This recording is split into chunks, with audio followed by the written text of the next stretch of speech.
নমস্কার বন্ধুরা, আমি পাপিয়া। আজকে আবারও একটা রেসিপির সাথে চলে এসেছি। আজকের রেসিপি দুর্দান্ত। দেখতেই পাচ্ছেন রাজমা অনেকেই খেতে চান না, তবে আমি বলবো একবার আমার মতন এই পদ্ধতিতে বানালে রাজমার যে একটা কষা ভাব থাকে সেটাও চলে যাবে। তো দেখার আগে সম্পূর্ণ ভিডিওটা বলবো একটা লাইক দিয়ে দেখাটা শুরু করুন। আর চলুন, সবার প্রথমে এখানে আমি দেখুন রাজমাটা আমি ওভারনাইট ভিজিয়ে রেখেছিলাম, কিন্তু এটা 24 ঘন্টা ভিজানোর কোনো দরকার নেই।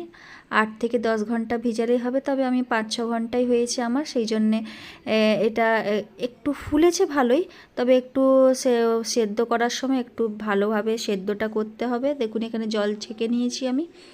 এবার এটা আমি কুকারে দিয়ে দিচ্ছি। যদি আপনারা পুরো ওভারনাইট 10 থেকে 12 ঘন্টা রাখেন, তাহলে কিন্তু এটা 5 থেকে 6টা সিটি দিলে কিন্তু হয়ে যাবে হুইসেল। কিন্তু যেহেতু আমার 5 থেকে 6 ঘন্টা হয়েছে, তাই জন্য আমি 8 থেকে 10টার মতন হুইসেল দিব। আর এখানে জলটা বলছি, আমি 1 গ্লাস ডাল নিয়েছি। আমার এইটা রাজমার ডালটা আমার 1 গ্লাস আছে, তো এতে আমি 2 গ্লাস, কাঁচের গ্লাসে 2 গ্লাস জল নিব। আর এটা আঙুলটা ডুবিয়ে দেখে নেবেন এটা ভেসে আসছে কিনা আঙুলটা কতটা জলটা।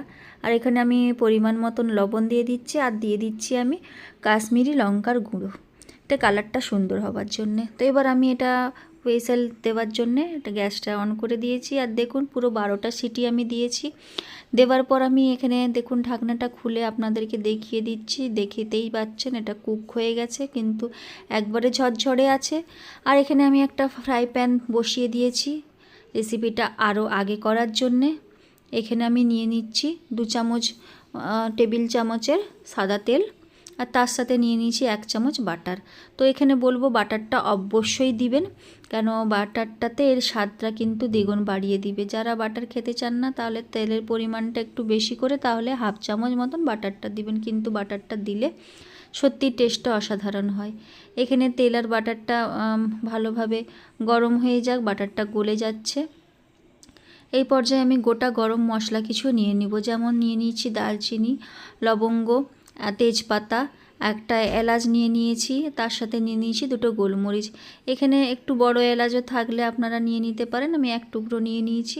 তো এগুলোর সাথে সাথে আমি গোটা জিরেও আমি এখানে ফোড়নে দিয়ে দিব।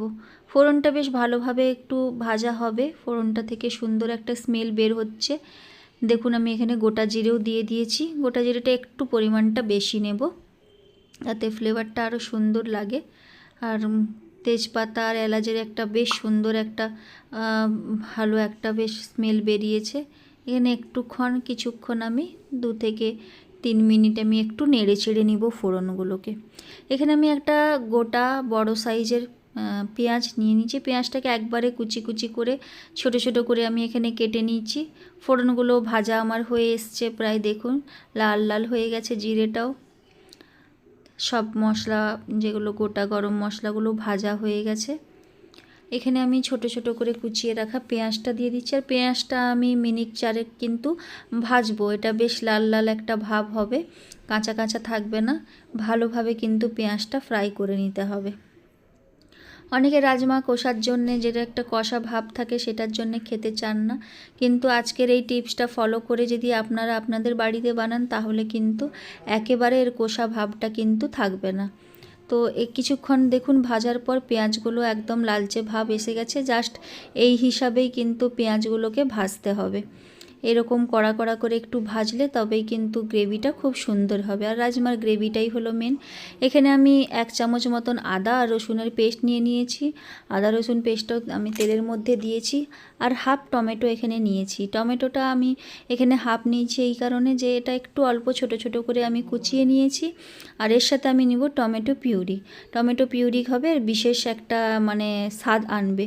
আর দেখুন একটু নাড়াচাড়া করার পর আমি এখানে নিয়ে নিয়েছি লাল লঙ্কার গুঁড়ো, যেটা ঝাল লঙ্কা, এবং কাশ্মীরি লঙ্কা, পরিমাণ মতন হলুদ, জিরে পাউডার, ধনে পাউডার। এই শুকনো মশলাগুলোকে এখন আমি এই পেঁয়াজ আর রসুনের সাথে ভালোভাবে কিন্তু একটু নেড়ে চেড়ে নিব।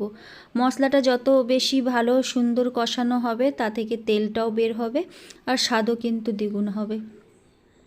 তো দেখুন এইখানে মশলাগুলো বেশ সুন্দরভাবে কিন্তু ভাজা হয়েছে আর একটা কালচে কালচে ভাব চলে এসছে। এই পর্যায়ে আমি টমেটো পিউরিটা নিয়ে নিচ্ছি। আপনারা চাইলে টমেটো কেচাপ যেটা সস এগুলোও দিতে পারেন, কিন্তু এইটা অবশ্যই দিবেন। এটার জন্যেই কিন্তু যে কষাও যে ভাবটা থাকে রাজমার সেটা কিন্তু চলে যাবে। তো এখন এটা দেওয়ার পর আমি আরও একটু নাড়াচাড়া করে নিব 3 থেকে 4 মিনিট মতন। এটা নেড়ে চেড়ে নিয়ে পরে আমি যে পিউরি বাটিটা রেখেছিলাম সেটা একটু জল, সামান্য একটু জল অ্যাড করেছি। আর এটা আমি যে রাজমাটা বয়েল করেছিলাম তার জলটাই এটাতে আমি অ্যাড করেছি, যেটাতে লবণ দেওয়াই ছিল। সেইটা দিয়ে আবারও একটু ভালোভাবে গ্রেভি একটু শুকনো করেছি। আর এখানে দেখুন আমি রাজমাগুলো আপনাদেরকে দেখাচ্ছি যে একটু প্রেস করলেই কিন্তু এগুলো ভেঙে যাচ্ছে। তো সেদ্ধটা খুবই সুন্দরভাবে হয়েছে, উপর থেকে গোটা দেখাচ্ছে আর একটু প্রেস করলেই কিন্তু ভেঙে আসছে। দেখুন যেটুকু জলটা দিয়েছিলাম ওটাও কিন্তু এখানে শুকনো হয়ে গেছে। এই পর্যায়ে আমি এখানে আগে থেকে সেদ্ধ রাখা রাজমাটা দিয়ে দিলাম। এবারে নাড়াচাড়া করতে থাকবো আমি আরও 2 থেকে 3 মিনিট। কষানোর পর দেখুন এই পর্যায়ে তেলও বেরিয়ে এসছে আর রাজমাটাও কিন্তু এপিট ওপিট মশলা ভালোভাবে হয়ে এসছে। আর এখন একদম শুকনো হয়ে গেছে। এখন যে সেদ্ধ করা যে জলটা ছিল আমার সেই জলটাই আমি দিব, আর এক্সট্রা এতে কোনো আমি সাদা জল ইউজ করব না। এই জলটা দিয়ে আমি কিছুক্ষণ ঢাকনা চাপা দিয়ে এটা ফুটতে দিব। 4 থেকে 5 মিনিট একটু ফুটে যাবে, যেহেতু সেদ্ধ ভালোভাবে হয়ে এসছে। আর যতটা গ্রেভি দরকার সেই পরিমাণে আপনারা জলটা কম বেশি করে দিবেন। এবার কিছুক্ষণ ঢাকনা চাপা দিয়ে আমি এটা ফুটতে দেবো। এখানে সুন্দরভাবে এটা মাখো মাখো হয়ে আসবে, তখনই কিন্তু আমার রান্নাটা পুরোপুরি হয়ে আসবে। আর যারা এখনও লাইক দেননি তাদের বলছি লাইক দিবেন। রেসিপিটা যদি ভালো লাগে একটু হলেও কমেন্ট বক্সে আমাকে জানাবেন। আর দেখুন এবার আমি পুরোপুরি জলটাও দিয়ে দিলাম, যেটুকু আমার মনে হচ্ছিল গ্রেভির জন্য আর একটু জল রাখা দরকার। কিছুক্ষণ হোল্ড করার আগে আমি এখানে কাঁচা পাকা লঙ্কা কিছু কুচিয়ে নিয়েছিলাম, সেটাও আমি দিয়ে দিলাম। এরপরে ফিরে এলাম আমি, দেখুন আমার রাজমার রেসিপি কিন্তু পুরোপুরি হয়ে এসছে। এবার গার্নিশিংয়ের জন্য আমি উপর থেকে একটু ফ্রেশ ধনেপাতা কুচিয়ে এখানে ছড়িয়ে দিলাম। আর উপর থেকে দিয়ে দিব আমি একটু গরম মশলা আর 1 চামচ মতন বাটার। তো আজকের রেসিপি পুরোপুরি ফুল হয়ে গেছে আমার বানানো। তো আপনাদের কেমন লাগলো নিশ্চয়ই জানাবেন। যদি নতুন বন্ধু থাকেন, আজকে এসছেন, ভিজিট করছেন আমার চ্যানেলে, অবশ্যই সাবস্ক্রাইব করে পাশে থাকবেন। তাহলে আজকের মতন আসছি বন্ধুরা, আবারও আসবো নতুন কোনো ভিডিও বা কোনো ব্লগ ভিডিওর সাথে আপনাদের সামনে। আমি এটা গরম গরম সার্ভ করে দিচ্ছি, আপনারা রেসিপিটা দেখে নিশ্চয়ই বাড়িতে ট্রাই করবেন। সকলে ভালো থাকবেন, সুস্থ থাকবেন, সাবধানে থাকবেন। আর এটা একটু বাটারটা গলার পরেই টেস্টটা কিন্তু আরও সুন্দর হয়ে যাবে। আপনারা যদি বাটার না দিতে চান আবারও, তো এতে একটু ঘি দিয়েও পরিবেশন করতে পারেন। দেখুন আমি একটু মেল্ট করে দিলাম, আর খেতেও কিন্তু দুর্দান্ত হয়েছিল। তাহলে আজকের মতন টাটা, সকলে ভালো থাকুন, সুস্থ থাকুন।